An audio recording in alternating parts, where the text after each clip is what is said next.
Okay, got a little project here for the kids. It's just a little, Chinese 110cc, four wheeler. Um, it's just a Chinese copy of a Honda. There's a million of these out there, a million different brands. They're all basically the same. But picked it up for free, a year or two ago, and kids ran it around for about a month, and then the stator died. I did some looking online. It was cheaper to get a brand new everything, brand new wiring harness, come with start, stop, headlight switch, new coil, everything, new stator, all of it. It was cheaper. I think it was cost me like $40 to get the whole thing. It even came with a brand new spark plug, new key switch, two sets of keys, $40. Threw it all together. It's not exact. It's pretty well universal because, again, there's so many of these four-wheelers out there. They got to make it fit them all. So it wasn't exact. Kind of got to play with it and figure out what works for yours and everything. But I did find the old harness that was on this four-wheeler had a tether switch, that would mount right here, just like a jet ski or something. You tether it to the kid falls off, pops plug out, kills the four-wheeler.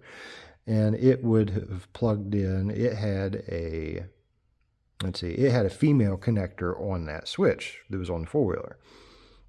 Well, this harness, I couldn't find anywhere to plug that switch into. And these two plugs are for the headlights. I'll worry about that another time. Wired it all up. I could get it to crank, no spark whatsoever. And I'm like, man. So I got to looking at this harness, and there is a female plug right here. But now again, my switch was a female plug. So I was looking for a male plug to plug that tether switch into. And then it dawned on me, well, this is kind of a universal harness.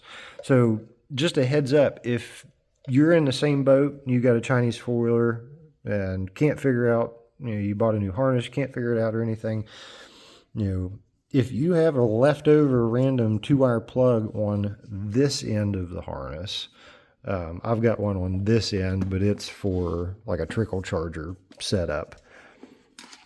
That has nothing to do with anything we're talking about. A real quick, simple test, just make a loop, because all a tether switch is a switch that's normally closed. The second it breaks and it's open, it kills everything. So just bridge the gap, run a little jumper, now the switch is closed and you're good to go. Fire it, it's doing great. Nice bright blue spark, cranks off the button, everything works perfect. So not really a tutorial or a how-to, but just if you run into this, something to look for. But yep,